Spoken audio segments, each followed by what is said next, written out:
구독과 좋아요는 저에게 큰 힘이 됩니다. 안녕하세요. 부동산 뉴스를 읽어주는 박팀장입니다. 저번 시간에 경기도 인천 거래량 급감 얘기를 하면서 제가 다음 시간에 전세보증보험 때문에 이번에 좀 부동산 뉴스들이 상당히 많이 나왔습니다.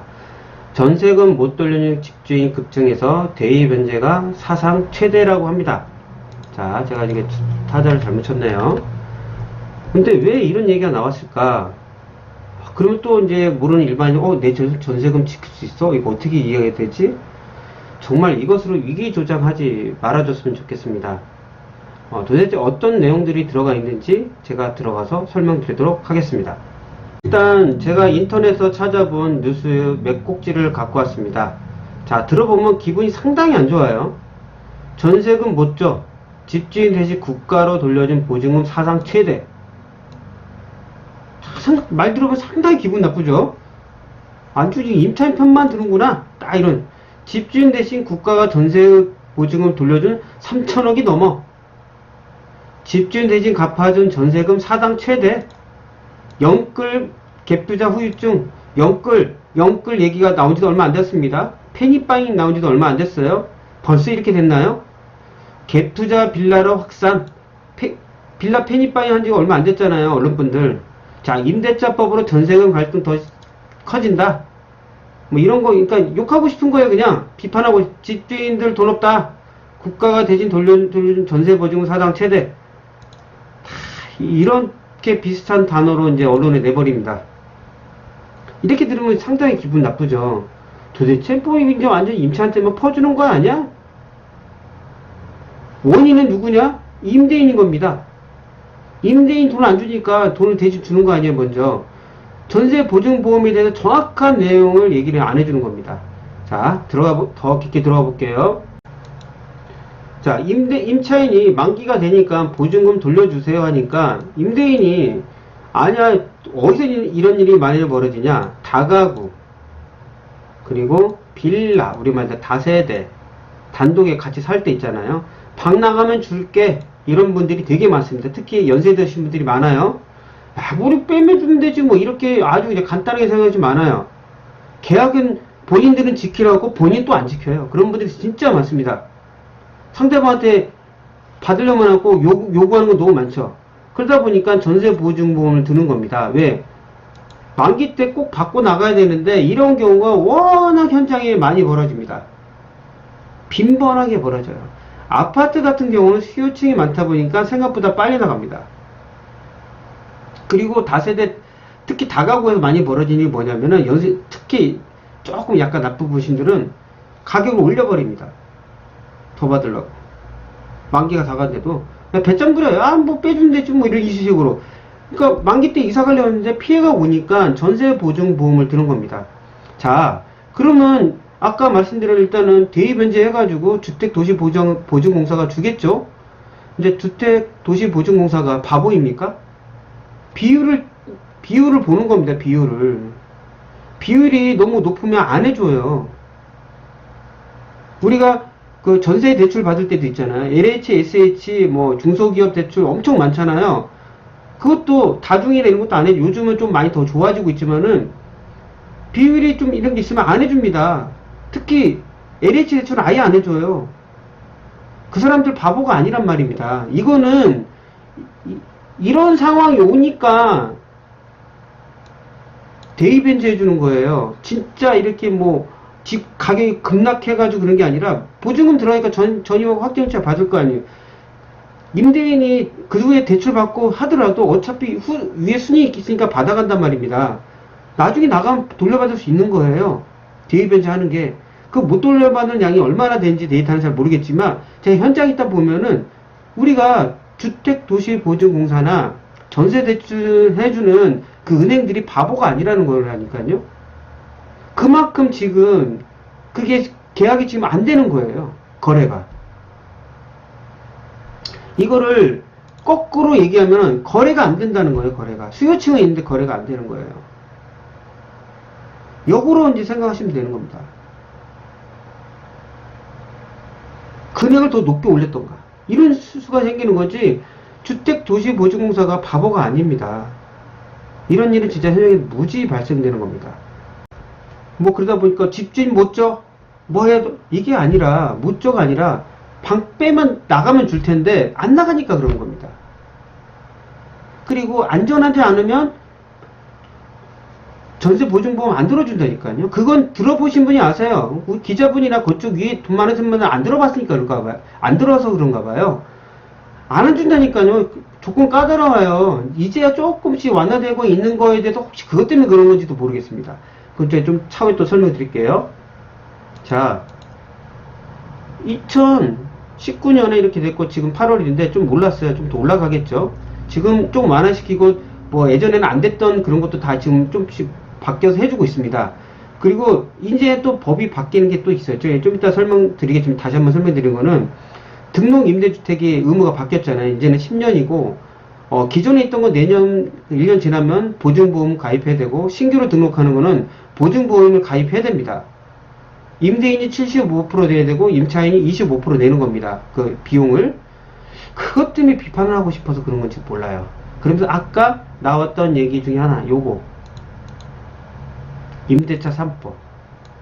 이건 얘기하고 싶지가 않은 거예요. 그냥 요거 임대차 3법으로 전세가 갈등 더 커진다. 그게 아니라 보증보험 때문에 그렇습니다. 의무적으로 가입해야 되거든요. 이해하시겠습니까? 그러니까 금액이 늘어날 수밖에 없어요. 보증보험 이제는 등록임대사업자는요. 이게 안 늘어날 수가 없는 거예요. 이제 무조건 들어야 되거든요. 그 얘기는 안 해요. 전세보증보험은 당연히 주택도시보증공사가 임대인이 못 주니까 먼저 해주고 나중에 구상권을 청구하는 겁니다.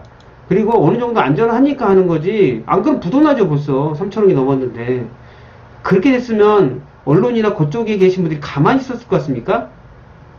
왜냐 자기네들은 그런 거 안 받아도 되거든요. 그렇게 안 사니까. 그래서 그런 건가요? 서민들의 마음은 진짜 1%도 이해를 못 하시는 것 같아요. 자, 서울의 아파트 그 전세 거래량을 보겠습니다. 꾸준하고 이번에 조금 줄어들었어요. 자, 이게 그것도 있어. 이제 그 어떤 게 뭐냐면은 이제 연장 계약도 많이 하잖아요. 우리가 보면은 이제 계약갱신 청구권이 생겼기 때문에 그런 경우도 있고요. 그 전에 또 거래량이 많았다면 그만큼 줄어들 수 있습니다. 특히 이 8월 달은 거래가 원래 별로 없습니다. 이럴 때가 전체적으로 전세가 봄 아니면 다 가을이에요. 그렇다면 뭐 봄이 이렇게 코로나 시국인데도 거래가 많이 됐잖아요. 부동산 모르십니까? 여름에 이사 다니세요? 봄 아니면 가을에 이사 가잖아요. 그러니까 좀 줄어든 거예요. 자, 서울 이제 보게 되면은 매만의 전세가를 보면 전세 그 비율이 조금 올랐습니다. 그렇다고 아주 뭐 이렇게 급상승한 거 아니에요. 뭐 물건 줄였다, 뭐 전세가 뭐 폭등했다. 자, 보십시오. 전세가 여기 있습니다. 올랐는데 여기서 좀 올랐어요. 8월달 여기 1월에 비해서 엄청나게 상승했습니까? 이거 비율로 보시면 알죠. 지수로 보시면요. 지수가 그렇게 많이 올랐냐고. 그건 아니잖아요. 자, 경기도를 보겠습니다. 경기도도 올랐어요. 경기도 같은 경우는 이렇게 생각하시면 돼요. 그동안 거래가 많이 된 이유가 뭐냐면은 3기 신도시의 영향이 상당히 큽니다. 3기 신도시 때문에 이사 가신 분들이 상당히 많아요. 생각보다. 그거는 뭐 부동산은 이제 업이다 보니까 그거는 자연스러운 흐름이거든요. 왜? 우선 공급을 받고 싶거든요. 그런 경우가 상당히 많았습니다. 비율이 이제 보면은 경기도도 자 보십시오. 여기도 올랐어요. 비율 자 또 보시게 되면 자 여기 거래량 보시게 되면 비슷비슷합니다. 그렇다고 많이 오른 건 아니에요. 꾸준합니다. 자 인천도 보여드릴게요. 인천도 막 우리가 만약 수도권이라 막 급상승했다고 했잖아요. 전세가가 지수가 엄청나게 그렇지는 않잖아요. 상승은 합니다. 여기도 비율을 볼게요. 거의 비슷해요. 큰 차이가 없어요. 그런데 엄청나게 지금 아파트 이게 전세가는 많이 올라가는데 임대가가 아니 전세가는 지금 매매가는 떨어지는데 전세가가 올라니까 이것 때문에 그런 거 아니냐라고 지금 언론에서 얘기하는데 전혀 아닙니다. 그런 경우도 있겠죠. 이제는 생기겠죠. 그건 아파트에 관련된 거지 빌라 쪽은 좀 덜합니다. 빌라는 제가 아까 말씀드렸죠. 빌라가 한 채라고 하면 전세 보증보험 받을 때요. 그거 비율을 보고 해준단 말입니다. 비율이 높으면 안 해줘요. 보증보험 바보 아니라니까요. 많이 생기는 거는 다가구 쪽이죠. 원룸이나. 그것도 이제 조건이 까다로워서 안 했는데 요즘 비율을 좀 낮춰줬어요. 그거를.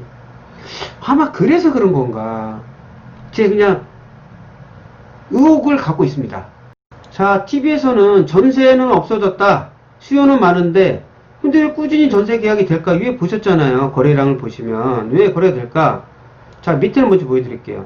전세에서 월세로 전환하는 경우 있잖아요. 왜냐면 이번에 이제 등록 임대사업자나 임대차 3법 때문에 정말 제가 그전에도 계속 유튜브 올렸지만 정말 있으신 분 아니면 힘들어요. 왜? 대부분이 다 갭 투자를 했거든요. 자, 힘들잖아요. 갭 투자 이후에 나오잖아요. 지금 못 갚는다고. 근데 어떻게 전세에서 월세로 돌리죠? 위에서 나온 뉴스 있잖아요. 여기 꼭지에 갭 투자 못 돌려주면서 어떻게 월세로 돌려요? 못 돌리잖아요. 이런 부분만 극히 일부분이고 그것도 전월세 상한제가 시행이 되기 전이에요. 자, 예를 들어서 전월세 상한제가 이제 됐어요. 2.5%밖에 못 올립니다. 만약 예를 들어서 전세가 5억이에요. 전월세 상한제로 돌리게 되면요. 제가 예를 들어 설명드리면 이제 우리 기자분이 있으신 분은 모르겠지만 제가 현장에서 보게 되면 우리 이제 청년들이나 사회초년생들은 SH, LH 중소기업 여러 대출을 받습니다. 근데 그 대출이 이자가 거의 대부분 맥시멈이 거의 2에서 2.5%입니다. 2.5%. 그 2%보다 또 낮아요. 2.5%도 비싼 거예요. 일반 대출에도 요즘 많이 싸요. 전월세 상한제가 2.5%예요. 그럼 굳이 전세자금 대출 안 받아도 된다는 거죠. 이해하시겠나요? 들어오신 분이 굳이 전세자금 대출 안 받아도 돼요. 그냥 들어도 될 정도로 2.5%로 들었어요. 예전에는 보통 임대인이 전세에서 보증금을 낮춰가지고 월세를 넣을 때는요, 지역마다 틀려요. 어떤 데 5%, 어떤 데 7%, 어떤 데 4%, 지역마다 틀립니다. 근데 이게 일률적으로 2.5% 됐잖아요. 그래서 전세가 줄 수가 없습니다. 뭐 전세 없어졌다, 뭐 없었다. 그거는 물량이 없을 때도 있고, 물량이 계속 있습니까? 그건 좀 이따 제가 데이터를 하나 보여드릴게요. 다만 계약갱신 청구권일의 2년간 공급량은 약간 줄어들 수 있습니다. 그래도 지금 금방 데이터 보셨잖아요. 꾸준한 거래량이 있잖아요. 다만 왜 8월달에 8월달에 적냐? 여름에 누가 이사 다니냐니까. 봄하고 가을이 제일 많지. 그거 다 아시잖아요. 이사할 때 봄, 가을 이사 많다. 그거 누구나 알고 있는 내용입니다. 그렇게 다가가시면 쉽지 않겠습니까? 그런 부분을 해서 이 전세보증보험까지 이제 거기가 물타기가 들어오는 겁니다. 전혀 아닙니다. 아까 말씀드린 대로 돈을 못 돌려줘서 그런 거예요. 만약 우리 말 다세대 빌라는 한 채잖아요. 주인 한 명. 오피스텔도 주인이 한 채 하나잖아요. 아파트도 하나에 한 채잖아요. 그러면 선순위 임차인이 있나요? 없습니다. 그러면 판단하기 쉽잖아요. 주택도시보증공사에서는요. 그쵸? 그렇지 않을 때가 리스크가 오는 거지. 그런 걸 왜 얘기는 안 해요?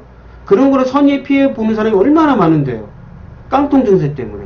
그게 깡통전세예요. 주택도시보증공사가 바보가 아니란 말입니다. 그래서 거기 나온 뉴스를 보면은 그분이 어떤 이유로 그 연구원이 얘기하시는지 모르겠지만 계약갱신 청구권 전월세 상한제를 골자로 새 임대차 시행으로 집주인과 세입자의 분쟁이 늘어날 것으로 예상되면서 전세보증금 반환 보증 가입수는 되게 많아질 거다. 보증보험 누가 든다고요? 이제 등록 임대사업자는 무조건 들어야 돼요. 그것 때문에 늘어나는 거예요. 그리고 또 늘어나는 이유가 뭐냐면은 그전에는 좀 기준이 달랐는데 단독 다가구 이런 부분에서도 되게 많이 보편화가 됩니다. 그만큼 세입자들이 가입하기가 임차인이 가입하기가 좋아졌어요. 그런 내용이 얼마 전에 나왔습니다. 혹시 그거를 비판하고 싶어서 그런 거 아닌가? 라는 갑자기 그런 생각, 의혹이 드는 거예요. 그래서 전달을 해드려야겠다 해서 제가 만든 겁니다. 그거 하나. 두 번째, 등록 임대사업자 아까 말씀드린 보증보험 의무 가입이 되어 있습니다. 그러면 급등할 수밖에 없겠죠. 커봐 올랐잖아 많이. 나라가 이렇게 바보야. 이런 얘기를 하고 싶었던 거예요. 나라가 바보가 아니라니까요. 비율이 낮으면 안 해줘요. 등록 임대사업자 이제 조건이 어떻게 되겠습니까? 부채 비율하고 보증금 비율이 높으면은 강제 말소가 가능합니다. 보증보험이 나중에 디테일화되고 전월세 상한제, 전월세 신고제 다 되면은 다 보고하는데 그냥 빌려줍니까? 비율이 높아서 거기 안 해줘. 그러면 임차인 거기 안 가면 되는 겁니다. 그리고 등록 임대사업자만 찾아서 이제 들어갈 거라고요. 왜? 보증보험도 임대인이 4분의 3 내주고 나는 2분의 1 내고 4분의 1 내고 그리고 안전해. 당연히 보증보험 가입 자동으로 되잖아요. 그럼 늘어날 수밖에 없는 거거든요.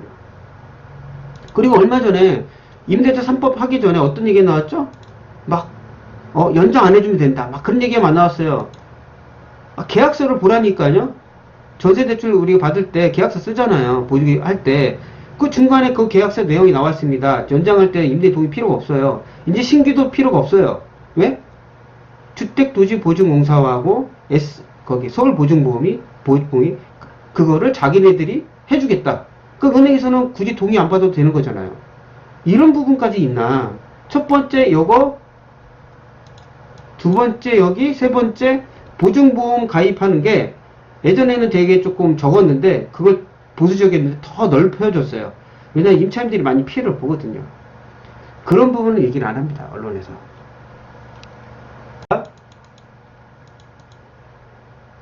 그 주택도시보증공사가 자 연합뉴스 나온 건데 이게 2단계에서 18단계로 세분화가 됩니다. 더 디테일하게 들을 수가 있어요. 임차인이 예전에는 못 들었는데 비율도 낮아졌어요. 보증 비율, 그러니까 우리말 한 달에 내는 그 돈 있잖아요. 저기 보험 들었으니까요. 그것도 주택도시보증공사가 더 냅니다. 나라가 더 내줘요. 본인들은 부담이 더 줄어들어요. 혹시 이런 것도 기분이 나쁠까? 라는 또 생각이 들어요. 더 어려운 임차인들한테 해주겠다는데 그게 불만인지 모르겠어요. 그 돈이 늘어나는 거는 임대인 잘못이잖아요. 왜 그 임대인 욕을 안 합니까? 돈을 못 돌려주는 건 임대인이 못 돌려주는 거지 임차인이 아니잖아요. 그러면서 조금 더 주택도시보증공사가 아까 계속 말씀드렸지만 바보가 아니란 말입니다. 그리고 더 이제 더 일원화되잖아요. 전월세 상한제, 전월세 신고제가 있고 등록 임대주택에는 의무적으로 가입해야 되고 비율도 그 이상 못 들잖아요. 안전해집니다. 보증보험 이제 등록 임대사업자는 돈을 안 갚을 수는 없고요. 그 외의 쪽에도 워낙 이렇게 투명화가 되기 때문에 안전화가 되는 겁니다. 그리고 그런 얘기 나왔죠. 거래 물건이 없다, 물건 없다. 자, 9월 8일자 네이버 부동산입니다. 제가 그냥 서울 강남구 아파트, 재건축 아파트 쳐면서 제가 그냥 전세만 그냥 딱 눌렀어요. 자, 보십시오. 이렇게 금액들이 나오는 게요. 물건이 있다는 겁니다. 자, 강남에 물건 많아요. 요거는 물건이 없어요, 지금요. 물건이 계속 있으라는 법은 없잖아요. 그쵸? 가을에 물건이 이제 물량들이 나올 수도 있겠죠? 계약갱신 청구권 때문에 들어갈 수도 있고요. 근데 물량이 없나요? 소멸됐나요? 아니잖아요. 물량들 많잖아요. 들어가다 보면 물량 많은 데도 많아요. 계속 그 데이터 하나 가지고 비교를 하지 말라는 거예요. 전체적으로 보자고요. 많잖아요. 이걸 어떻게 설명하실 건데요? 뭐 전세 소멸됐어. 뭐 계약갱신 청구권 때문에 큰일 났어. 금액 올라가 뭐 한다.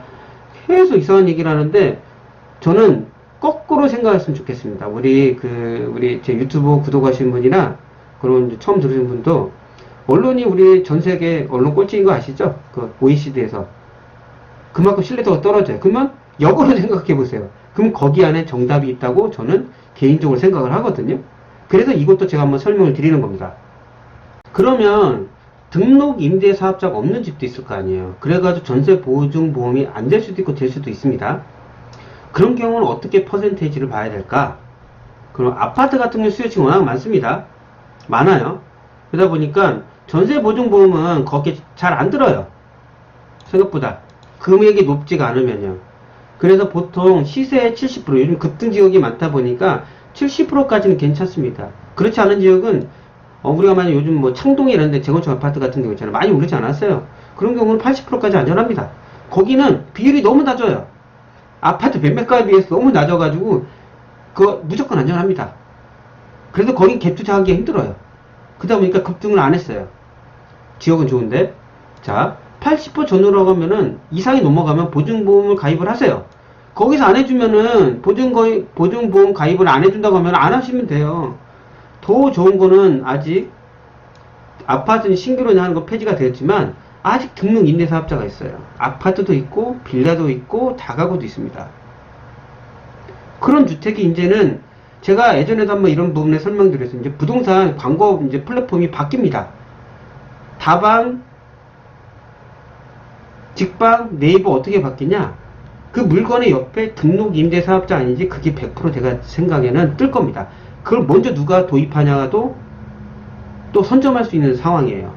예전에 제가 네이버 다음 할 때부터 옛날부터 제가 봐왔던 그 현장에 있던 사람이라 이것도 누가 먼저, 왜냐면 그게 더 신뢰감 있는 물건이 되는 거거든요. 그래서 계속 얘기했잖아요. 더 좋아진다니까요. 시간이 갈수록 내 보증금을 더 지킬 수가 있는 시대가 오는 겁니다. 임대차 3법도 그렇고 등록 임대사업도 강화된 것도 그렇습니다. 이런 걸로 언론에서 얘기하는 거 전혀 생각하지 마십시오. 그럼 오피스는 어떻게 되냐? 오피스는 제가 이제 오랜 기간 볼 때 아파트와 이거가 틀려서 매매나 월세, 전세 맨 처음에 정해지잖아요. 거기서 큰 변동이 없습니다. 매매가는 좀 올라갔어요. 좋은 지역은요. 그래서 큰 차이가 없어요. 그러다 보니까 전세가 어디는 100%도 계약하지만 그건 솔직히 말도 안 되는 거고요. 한 90%까지 큰 문제가 없습니다. 급락하지는 않거든요. 급등을 한 적이 없으니까. 충분한 수요지. 전세는 물량들이 많지가 않아요. 오피스텔은 어떤 용도로 임대를 놓는다? 월세 수익을 남기기 위해서 하잖아요. 오피스텔은 월세 수익을 남기는 거지 투기 수요가 아니란 말입니다. 그래서 얼마 전에 오피스텔 페니바인도 있었어요. 오피스텔도 나 웃겨가지고 도대체 알고 하는 얘기인지 모르겠어요. 충분한 수요층이 넘칩니다. 그래서 지역이 어떤 지역 일단 전철역 있고 좀 있으면은 90%까지 충분합니다. 그래도 거래가 돼요. 엄청 잘 돼요. 나오자마자 계약이 됩니다. 시세는 본인이 인터넷 충분히 서치가 가능해요. 직방, 다방 다 있잖아요. 네이버. 이제 중요한 게 다세대입니다. 다세대. 다세대, 다가구, 원룸. 이랬잖아요. 다가구, 다세대. 전세 보증보험이 가능하면 무조건 가입해야 되죠. 요즘 많이 좋아졌어요. 그렇지 않으면 어떻게 시세를 확인하냐. 이 깡통. 중요한 거는 전세 보증보험이 그런 게 아니에요. 가입하면 돈을 받을 수가 있으니까. 근데 그런 거에 대해서 우리 언론들에서 엄청나게 거기서 얘기를 안 해요. 그거의 심각성. 그래서 임대차 3법이 나온 겁니다. 전월세 상한제도 중요하지만 전월세 신고제가 돼야 되기 때문에 투명화가 되면 다 알 수가 있는 내용이거든요. 그동안 피해본 사람 어떻게 거기서 보상할 거예요? 임대차 3법은 얼마나 좋아졌는데. 그런 거에 대해서는 얘기를 안 합니다. 만약 이런 것도 없다라고 치고 전월세 신고 내년에 이제 시행되잖아요. 등록 임대사업자가 아니다. 이 집이. 그럼 어떻게 봐야 되냐? 제가 한번 전에 올린 적 있습니다. 찾아보시면 알 거예요. 다세대 분양 또는 전세 사기 안 당하는 방법에서 제가 올린 적 있습니다. 유튜브를. 거기서 정확하게 올렸습니다. 거기에 들어가게 되면요. 우리 실거래되는 전세 금액 다 뜹니다. 왜 우리가 이제 계약을 하게 되면 전입억 확정일자를 받잖아요. 그게 다 떠요. 실시간으로. 그 사이트가 거기에 있습니다. 이걸 보신 분은 알 거예요. 이거는 완벽하진 않지만 어느 선까지는 자기가 노력하게 되면은 충분한 내 보증금 지킬 수가 있어요. 이게 좀 불안하다고 하시면은 전세 보증보험 들어가시면 돼요. 왜? 나라가 다 알아서 해주잖아요. 이게 안전한 집인지 아닌지. 결과를 말씀드리겠습니다. 금액이 늘어난 것은 그만큼 가입률이 높아진 겁니다.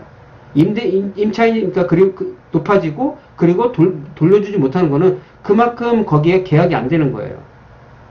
그 집이 부실한 것도 있을 수도 있겠지만 그건 덜합니다. 보증보험, 거기 주택도시보증서가 바보가 아니거든요. 거래가 안 돼서, 계약이 안 돼서 못 돌려준 겁니다.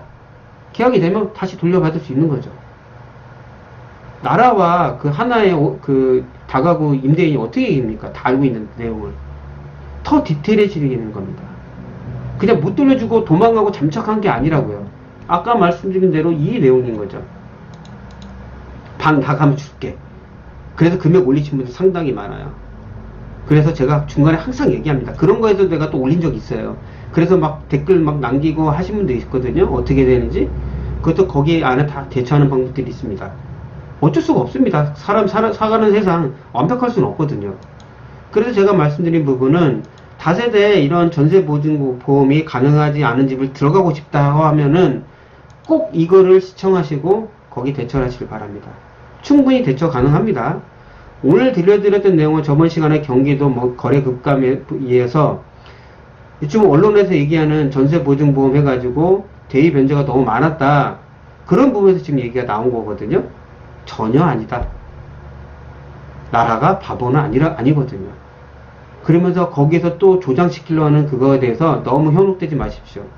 그런 얘기를 오늘 한번 전달해 드렸습니다. 혹시 이런 부분에 좀 궁금했는데 속 시원하게 알았다고 하면은 구독과 좋아요 눌러주면 정말 감사하겠습니다. 다음에 더 나은 부동산 뉴스로 찾아뵙도록 하겠습니다. 끝까지 들어줘서 정말 감사합니다.